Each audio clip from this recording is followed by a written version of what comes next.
शुपैया में इस साल अब तक 50,000 मछलियां जहर देकर मार दी गई हैं। इन वारदातों से मछली पालने वालों को 21 लाख से ज्यादा का नुकसान हुआ है। जावूरा, हेफ, इमाम साहिब, अलियालपोरा और कई इलाकों के 9 फिश फार्म्स तबाह कर दिए गए, जिससे सैकड़ों खानदानों का रोजगार खतरे में पड़ गया है। मुतासरीन का कहना है कि उन्होंने अपनी जिंदगी भर की जमा पूंजी और कर्ज लगाकर ये कारोबार शुरू किया था, लेकिन बार बार के हमलों ने उन्हें तबाही के किनारे ला खड़ा किया है। फिशरीज डिपार्टमेंट का कहना है कि इंश्योरेंस स्कीम लाने का अमल शुरू हो गया है, लेकिन लोगों का सवाल है कि अब तक कोई गिरफ्तारी क्यों नहीं हुई। मुतासरीन ने हुकूमत से फौरन माली मदद की अपील की है ताकि दोबारा अपना कारोबार शुरू कर सके और बच्चों का मुस्तकबिल बचा सके। ये हमारे जिला शोपियान में बहुत फिश फार्मों में हुआ है जिनको जहर साजिश के तहत जहर डाला गया या उनको मारा गया। ये सिविल सोसाइटी का कहना है कि हमारा यूथ जो है हमारा भविष्य है। इन्होंने गवर्नमेंट का फ़ायदा उठाकर अपनी अपनी स्कीमें मतलब खड़ा किया अपने रोज़गार और अपने अयाल के लिए, मगर बदकिस्मती से इनको कोई कंपनसेशन नहीं मिलता है और उनको ताने ताना रखा जाता है। मेरी एज ए सिविल सोसाइटी मतलब एडमिनिस्ट्रेशन से अपील है कि जो भी यहाँ इर्द गिर्द के फिश फार्म है जिनके ये हादसा हुए हैं, कितने FIR रजिस्टर हुए हैं और तहकीकात कहाँ तक पहुँच गई है और किनको क्या मुआवजा मिला है, मुझे ये जानकारी चाहिए। हमारे पास तकरीबन इस वक्त 72 फार्म चल रहे हैं, तो उनमें से इस साल जो है अभी तक 7 फार्मों को नुकसान पहुंचा है। जो डैमेज हुआ है तकरीबन 50,000 के करीब है और उसमें जो है जो उसकी as per the biomass available जो उनमें था उसमें तकरीबन 21 लाख का नुकसान हुआ है 7 फार्मों को। इंश्योरेंस की बात जो है डिपार्टमेंट हमारे जो डिपार्टमेंट ऑफ फिशरीज़ ने गवर्नमेंट ऑफ इंडिया के साथ थ्रू J&K गवर्नमेंट ने टेकअप किया हुआ है, तो इंशाल्लाह इसका जो है जल्दी कुछ न कुछ मॉडल अडॉप्ट किया जाएगा और इनकी जो है लाइफ स्टॉक जो है इंश्योरेंस हो जाएगा।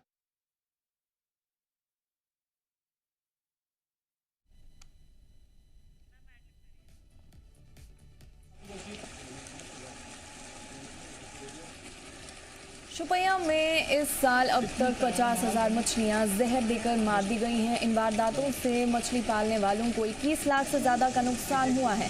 जावूरा, हेफ, इमाम साहिब, अलियालपोरा और कई इलाकों के 9 फिश फार्म्स तबाह कर दिए गए, जिससे सैकड़ों खानदानों का रोजगार खतरे में पड़ गया है।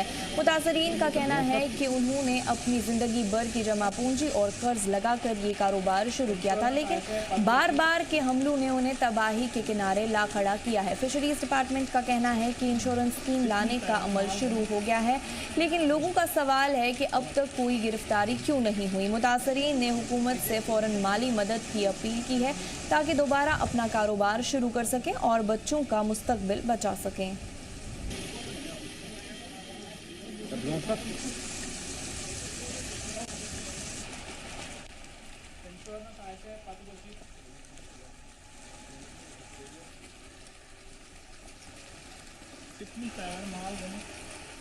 तफसीलात के लिए हमारे साथ जुनैद गुलजार जुड़ चुके हैं। जुनैद, जानना चाहेंगे शुपैया में इस साल अब तक 50,000 मछलियां जहर देकर मार दी गई हैं, क्या कुछ तफसील है इस हवाले से? हाँ बिल्कुल, देखिए मैं आपको बता दूं कि भारतीय सरकार की तरफ से एक इनिशिएटिव लिया गया था जिसमें मछली पालनहार के लिए एक या फिर पढ़े लिखे नौजवानों के लिए एक स्कीम निकाली गई थी। वो जो है मछली फार्म डालकर अपना जो है रोजगार कमा सके। लेकिन इस साल की अगर बात करेंगे तो काफी ज्यादा जो है एप्लीकेशन मिली है, लेकिन एक डाटा के मुताबिक जिला शोपियान के अंदर जो कुल 72 फिश फार्म है, जिनमें से इस साल जो है 9 ऐसे फिश फार्म पाए गए जिनमें जो है जहर डाला गया। ये जहर जो है अभी तक इस चीज का पता नहीं चला कि ये जहर डाल कौन रहा है और किस वजह से ये जहर डाला गया, लेकिन हमारे जो सर्वे के मुताबिक हमें पता चला कि कुल तादाद में जो फिश है वो 50,000 की तादाद में जो इस जहर से मारा गया और तकरीबन 21 लाख का जो है नुकसान हुआ है इन पढ़े लिखे नौजवानों को या फिर फिश फार्म के मालिकान को। तो वो लगातार इस साल की अगर हम बात करेंगे तो 9 फिश फार्म ऐसे पूरे जिले के अंदर मुख्तलिफ जगहों के अंदर, जिसमें हैफ है, जिसमें नारवा है या फिर जिसमें हाल ही में अलियारपोरा या फिर ये गानापुरा लाया गया। तो मैं आपको बता दूं कि इस साल जो है 9 ऐसे फार्म मिले हमारे पास जिसमें जहर डाला गया। और साथ ही साथ इन मालिकान का ये भी कहना है कि हमें जो है इंश्योरेंस के जुम्मे में ला गया। लेकिन मैं आपको बता दूं कि फिश फार्म ऐसा प्रोजेक्ट है, अभी तक इसमें जो है इंश्योरेंस का कोई भी जो है स्कीम इसमें अमल में नहीं आ जैसा आपने कहा कि 9 फिश फार्म्स जो है वो तबाह कर दिए गए हैं जहर की मिलावट से, तो जानना चाहेंगे कि क्या इन खानदानों का रोजगार इसी पे था?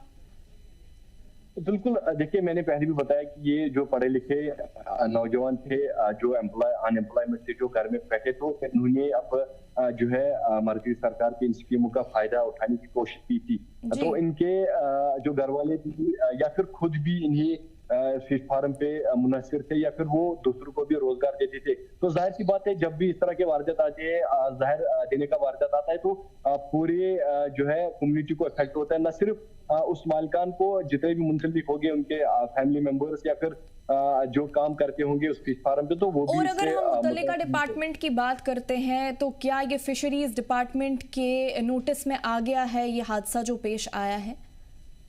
तो बिल्कुल, देखिए ये सभी हादसा जो है फिशरीज महकमा के नोटिस में आया है। तो हमने जो है असिस्टेंट डायरेक्टर फिशरीज से भी बात की, तो वहां से डाटा भी कलेक्ट किया, तो बाकायदा तौर पर उनके नोटिस में आए। लेकिन उनका साफ तौर पर यही कहना है कि फिश जो इस फिलहाल इस जुमरे में नहीं आता है कि हम उन मालिकान जिनको नुकसान हुआ तो उनको कंपनसेट करेगी या फिर इंश्योरेंस की स्कीम, लेकिन ये फिलहाल इस जुमरे से बाहर है। लेकिन इस साल हमने गवर्नमेंट ऑफ इंडिया से ये इनिशिएटिव लिया, लेकिन उम्मीद है कि आने वाले आखिर में आपसे जानना चाहेंगे, मुतासरीन ने हुकूमत से क्या अपील की है? देखिए, जब भी हमने ये स्टोरी फाइल की है इस साल, हम कहेंगे कि मैक्सिमम जो नुकसान हुए हमने उनसे बात की, तो वो यही कहते हैं कि हमें जो है कंपनसेट दिया जाए, क्योंकि हम तो अपनी जो है रोजी कमाते हैं, लेकिन अब पता नहीं कि बदअनासर जो है समाज में उभरे हो, वो पता नहीं जहर देते या फिर दूसरे किसी चीजों से हमें नुकसान पहुंचाते, लेकिन हमें कंपनसेट दिया जाए या फिर इस स्कीम को जो है इंश्योरेंस के जुमरे में लाया जाए। चलिए, तफसीलात के लिए आपका बहुत बहुत शुक्रिया।